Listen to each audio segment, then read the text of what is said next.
تین لفظوں سے بنا ہوا ہے جس کو ہم کہہ سکتے ہیں را، میم اور ضاد، یعنی رمد.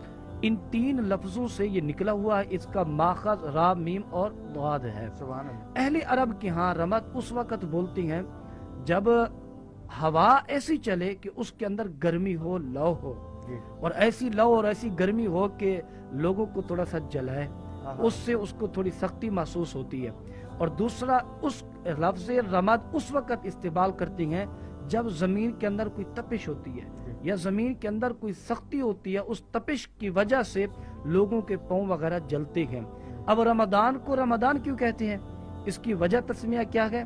مولا علی قاری رحمۃ اللہ علیہ لکھتے ہیں رمضان رمض سے بنا ہے اور رمض کا معنی ہے جلانے والا. تو رمضان کو رمضان کہتے اسی لیے ہیں کہ یہ گناہگاروں کے گناہوں کو جلا کے راہ کر دیتا ہے، گناہگاروں کے گناہوں کو مٹا دیتا ہے. تو یہی اس کی سب سے بڑی فضیلت ہے اور اہمیت ہے کہ یہ ہم جیسے گناہگاروں کے گناہوں کو جلا دیتا ہے، ہم جیسے گناہگاروں کے گناہوں کو مٹا دیتا ہے. قرآن مجید برہان رشید کے اندر رمضان کی جو فضیلت بتائی گئی اس کو یوں بیان کیا گیا کہ شہر رمضان الذی انزل فیہ القرآن، یعنی رمضان وہ بابرکت اور عظیم الشان وہ مہینہ ہے جس میں اللہ نے اپنی آخری کتاب قرآن مجید کو اتارا. یعنی یوں سمجھے کہ اگر ہم رمضان کی فضیلت دیکھنا چاہتے ہیں تو قرآن کی فضیلت سمجھیں کہ قرآن کا رتبہ کیا ہے اور قرآن کا مقام کیا ہے. کہ جب ہم قرآن کا رتبہ اور قرآن پاک کا مقام سمجھ جائیں گے تو اس سے آٹومیٹک ہمارے ذہن میں ماہ رمضان کی فضیلت آ جائے گی.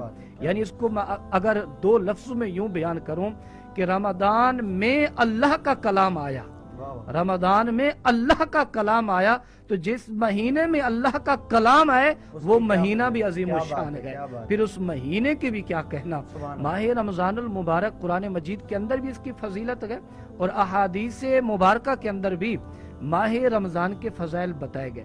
نبی کریم صلی اللہ علیہ وسلم ماہ رمضان کی آمد سے پہلے یعنی ابھی ماہ رمضان کا چاند نظر نہ آتا، اس کے چاند کے طلوع ہونے سے پہلے، نکلنے سے پہلے صحابہ کرام کو نبی کریم صلی اللہ علیہ وسلم ان الفاظ کے ساتھ ماہ رمضان کا استقبال فرماتے تھے صحابہ تمہارے پاس خیر و برکت والا مہینہ آنے والا ہے، تمہارے پاس وہ مہینہ آنے والا ہے جو اپنے اندر خیر بھی رکھتا ہے اور اپنے اندر برکت بھی رکھتا ہے. نبی کریم صلی اللہ علیہ وسلم نے ارشاد فرمایا کہ تم سحری کیا کرو، سحری کھایا کرو، اگرچہ پانی کا ایک گھونٹ بھی کیوں نہ ہو. کیوں؟ اس کی وجہ کیا بتائی؟ وجہ یہ بتائی کہ تمہارے لیے تمہارا ساری کھانا، تمہارے لیے تمہارا ساری استعمال کرنا اگرچہ پانی کا ایک گھونٹ بھی کیوں نہ ہو، یہ اس لیے کہ یہ تمہارے لیے برکت ہے. اب جس ماہ رمضان کی سحری کا وقت برکت ہو اور جس ماہ رمضان کی افطاری کا وقت، کہ نبی کریم صلی اللہ علیہ وسلم نے ارشاد فرمایا کہ افطاری کے وقت روزہ دار کو خوشخبری ملتی ہے، اس وقت اسے خوشی میسر آتی ہے. یعنی نتیجہ یہ نکلتا ہے جس کی سحری برکت ہو، جس کی افطاری خوشی ہو، پھر کیوں نہ ماہ رمضان کا ہر لمحہ، ہر ساتھ، چاہے اس کی صبح ہو، چاہے اس کی شام ہو، چاہے اس کی دوپہر ہو، چاہے اس کی رات کا کوئی لمحہ ہو، امت کے لیے برکت ہی برکت ہے. آج اگر کوئی غریب اپنی غربت کے لیے پریشان ہے، آج کوئی تنگ دست اپنی تنگ دستی کی وجہ سے پریشان ہے، کسی کو نوکری کی پریشانی ہے، تو ماہ رمضان آ چکا ہے. آئیں اس ماہ رمضان سے برکت لیں، اس ماہ رمضان سے خوشیاں لیں.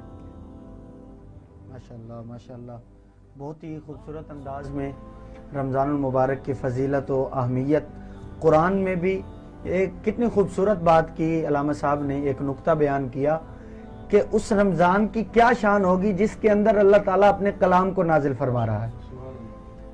قرآن مجید فرقان حمید ایک اتھینٹک کتاب ہے جس کے اندر دنیا و ما فیہا کا علم رکھا گیا ہے.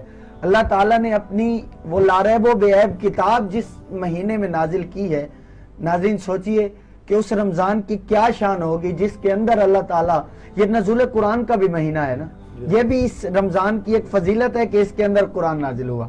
اللہ تعالیٰ ہمیں قرآن کی بھی برکات عطا فرمائے اور رمضان کی بھی برکات عطا فرمائے. میرے ساتھ موجود ہیں جناب حافظ محمد نوید گل قادری صاحب، ان کی طرف چلتے ہیں. نوید بھائی بتائیے گا کہ اس نعت خوانی کا آغاز آپ نے کہاں سے کیا؟ یہ جو فضیلت ہے، آپ کو بھی یہ فضیلت ہے ثنا خوانی، یقین